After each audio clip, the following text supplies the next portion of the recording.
wonder if you and Robert have discussed your plan for the year end, Alexandra. You are married into a family of which members are famous investors for generations, so you'd better get your act together. If you don't arrange your schedule early, you'll have a hard time later. I know. Robert seems to be very busy at work.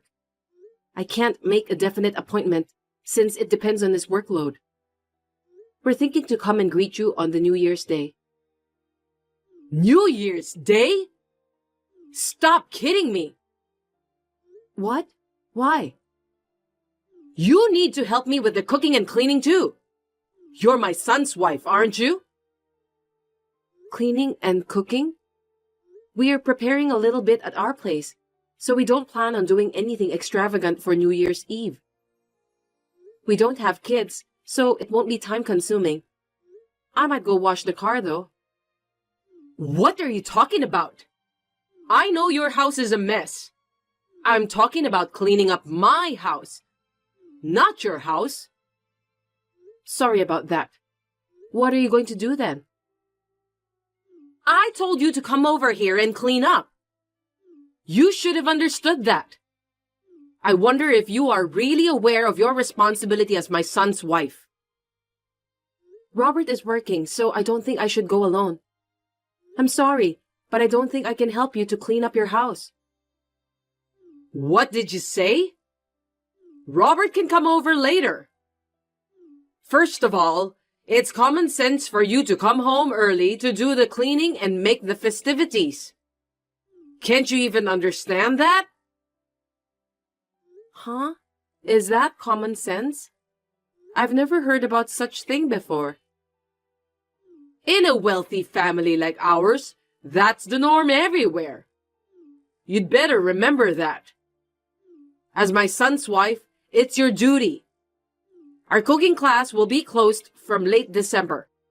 So why don't you come here on December 28th? That's impossible. You're supposed to come. It's your duty as my son's wife. Why don't you obey me? I'll have to teach you how to clean, cook, and so on properly. But if I go there, I can't cook for Robert, right? That's impossible.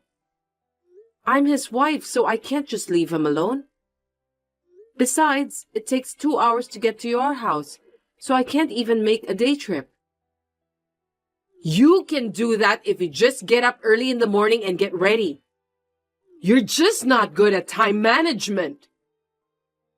It's impossible. Anyway, just come. I've got shopping to do. I'll be in trouble. I'll send you a list now so you can get it when you come. You can at least do that for me, right? Crab, sirloin beef, and so on. All of them are expensive things. I can't afford it.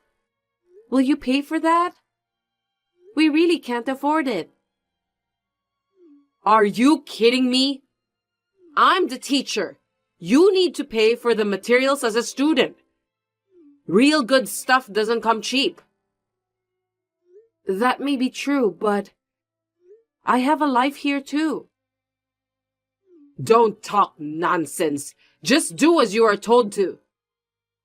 I'll talk to Robert about this.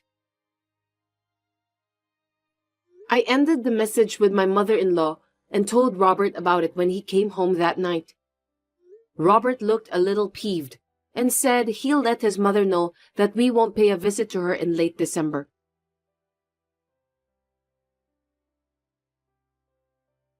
Alexandra, what did you say to Robert?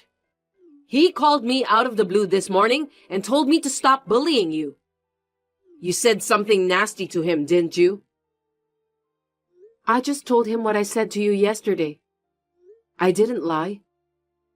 I only talked to Robert about it because I didn't want to cause you any inconvenience. What are you talking about?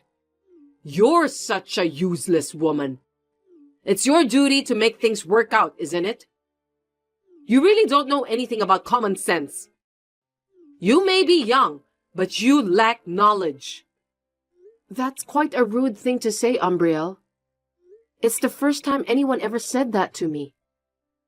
If you don't discipline yourself now, you could be in big trouble. Please don't bring disgrace to our family name.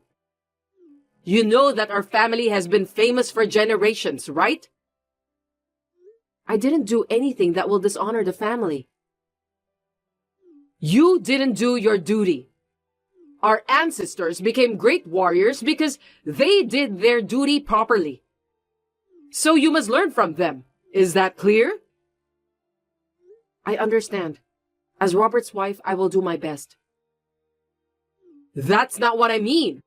You need to realize what your duty as my son's wife is. I'll consult with Robert and try to make it work. Oh, do you have any plan for the New Year's Eve? It can't be helped. You don't have to visit me this year. You'll have to think about it by next year. Yes, ma'am. That's how I avoided the preparations at my parents-in-law's house for New Year's Eve celebration. I spent the New Year's Eve with my husband and visited my in-laws at the beginning of the new year. We had lunch together to celebrate the new year. And just when I thought I was enjoying a peaceful life for a while, within a week after that, I received a message from my mother-in-law again.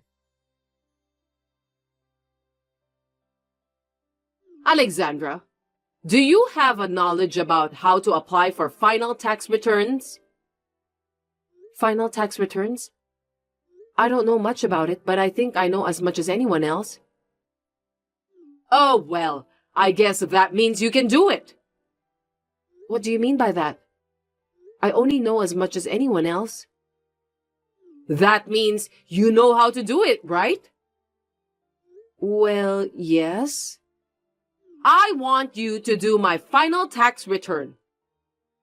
My husband did it until last year, but from this year I have to do it. The problem is, I don't really understand it. That's why I need you to do it.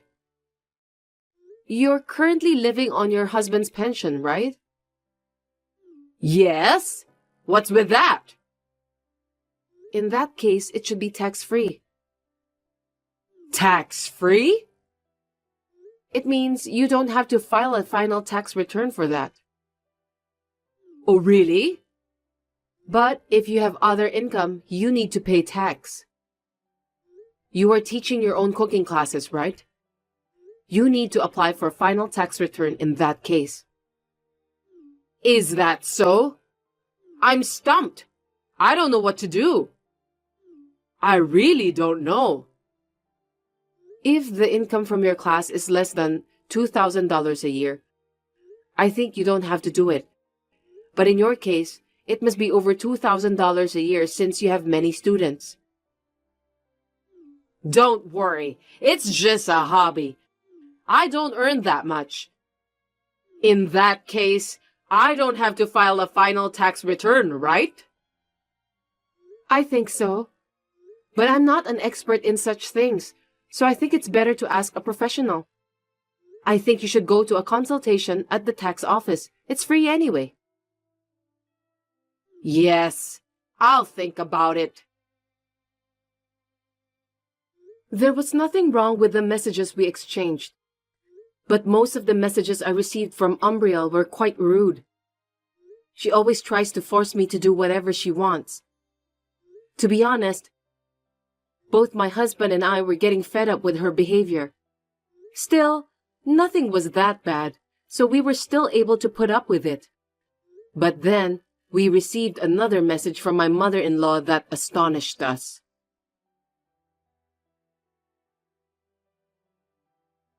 Alexandra, I'm sorry to bother you so suddenly, but I'd like to ask you something. How can I help you?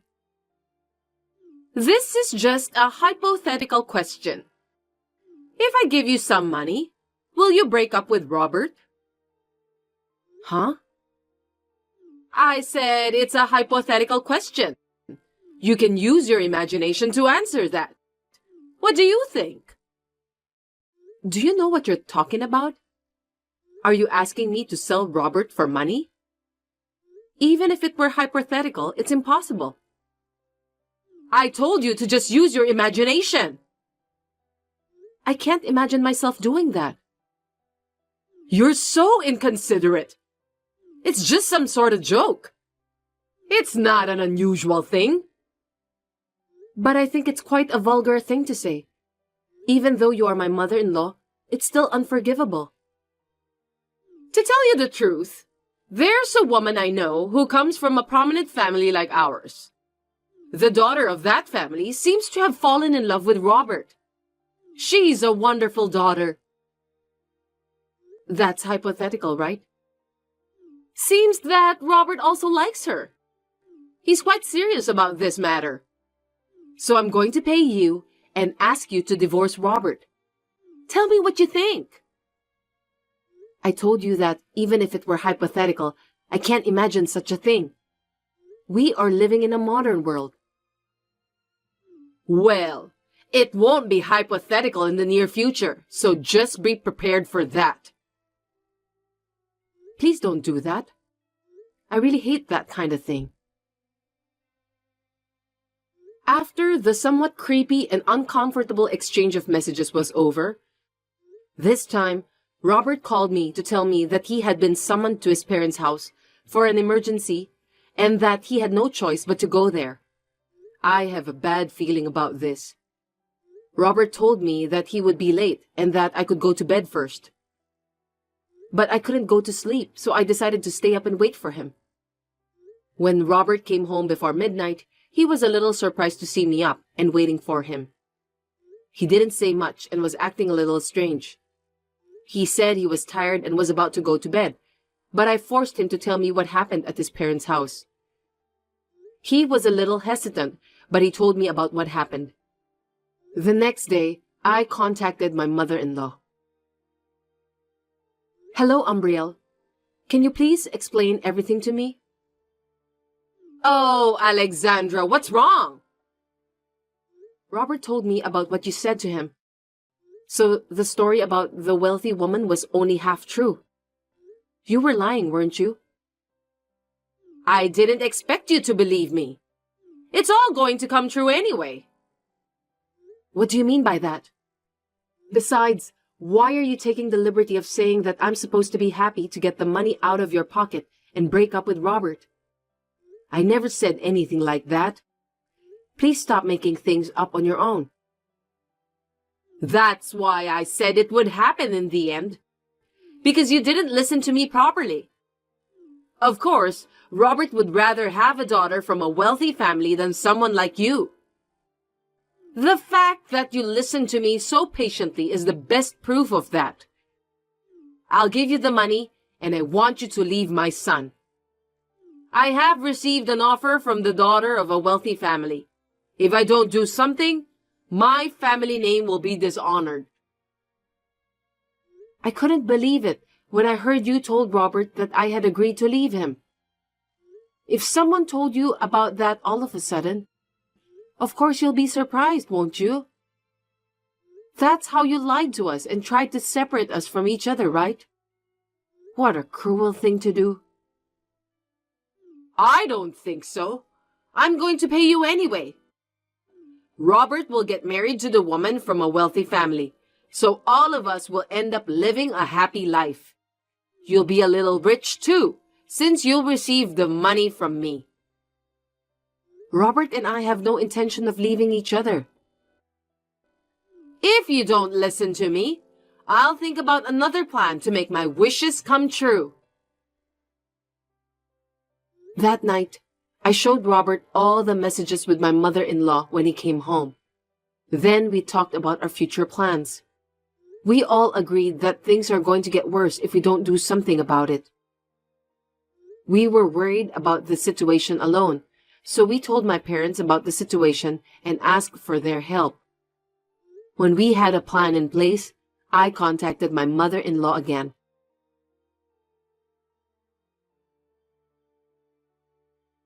Umbriel, may I talk to you now? Alexandra, what's going on? Actually, About the other day? Oh, you mean about your divorce from Robert? Yes, about that. I've made up my mind, so I thought I'd let you know. Finally! Go ahead then. I'm divorcing Robert. I see. Well, you've made up your mind. I'm glad to hear that. I think it's the smartest thing to do. After all, family status is something to be cherished. That's where you and Robert didn't get along. I'm really sorry to hear that. May I continue? Of course. Anyway, I'll make sure to pay you the money, so don't worry. Does that mean you will pay for my divorce from Robert? Well, that's the way it's going to turn out. What's wrong with that? Well, that's a relief. Also, I'll be over there this weekend, and I was wondering if you can help us with the divorce papers. Okay, that's fine. I don't mind. Then I'll be looking forward to your visit. That weekend, Robert and I went to Umbriel's place and asked her help with the divorce papers. Thus, Robert and I became strangers to each other. Umbriel invited us to have dinner with her, but we refused, for the reason of cleaning up our house and headed home. There were many things to do, so Robert and I split up to finish everything.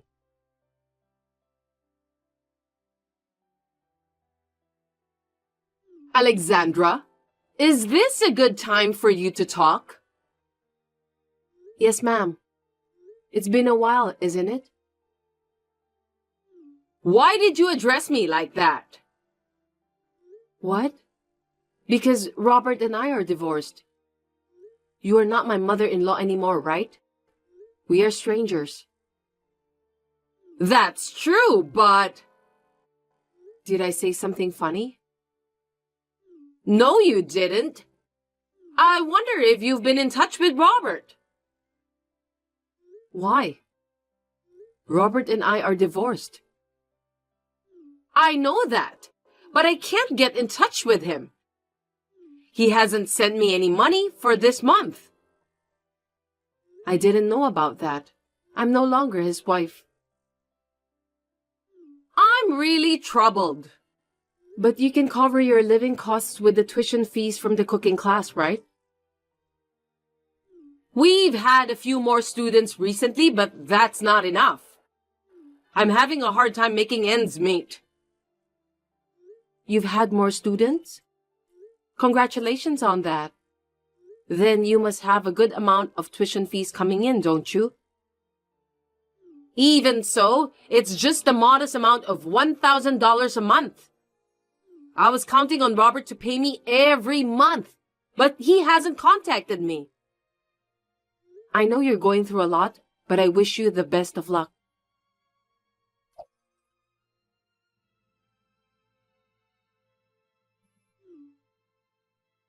Hey, Alexandra! Will you explain to me? It's been a while. What happened? It seems like Robert is staying at your place. What's going on? The two of you are divorced, aren't you? You're not married, are you? I just received a letter that mentions about cutting ties from Robert. What in the world is going on? Oh, are you talking about Robert? Yes, he's at my house. He's still here beside me. What do you mean? All my plans have messed up and I'm in big trouble now. What should I do?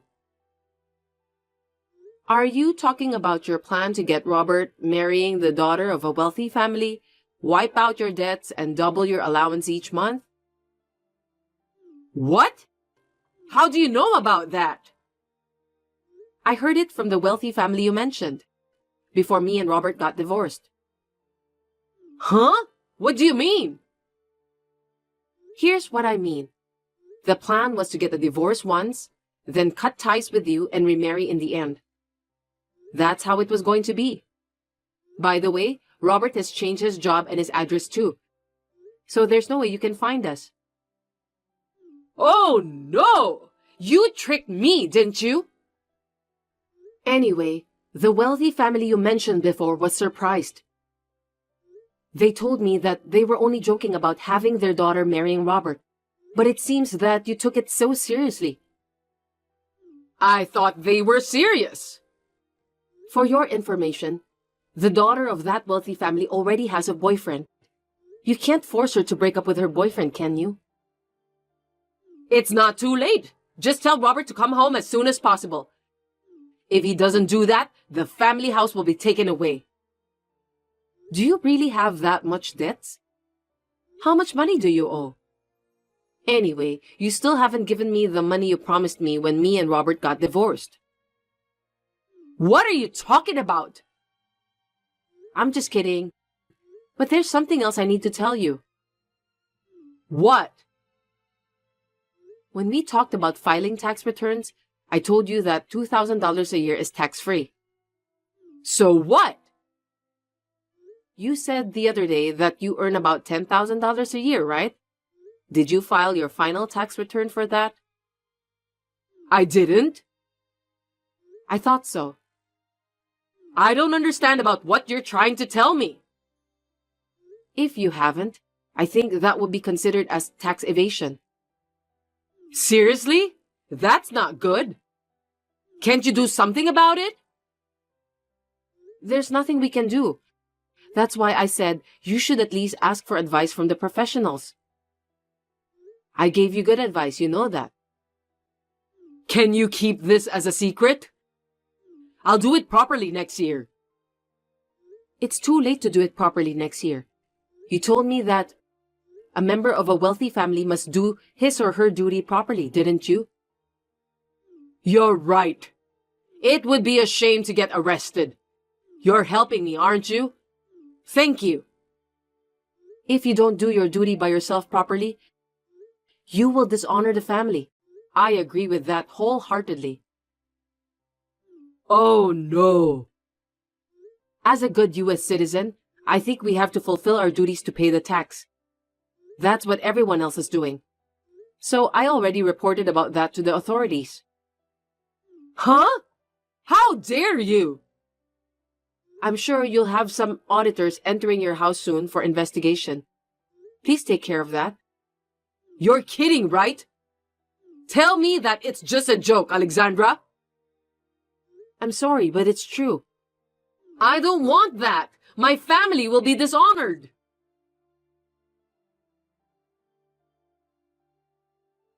My mother-in-law's debt had reached 7 figures after all, and with additional charges added to it, it was impossible for her to repay the debt. That's the result of not listening to the advice of others. I was so surprised that I couldn't keep my mouth shut. Instead of taking all the money, my mother-in-law's relatives confiscated the house. Umbriel herself had to repay the debt steadily while helping with various things at the relative's house. She should be grateful to be allowed to live in the relative's house anyway. It's too far for us to go and visit her since we need to take a flight. I heard that her cell phone was taken away too, so we may never see or hear from her again. Robert is working hard at his new job. He is getting along well with my parents, and he seems to have finally got his days back to normal.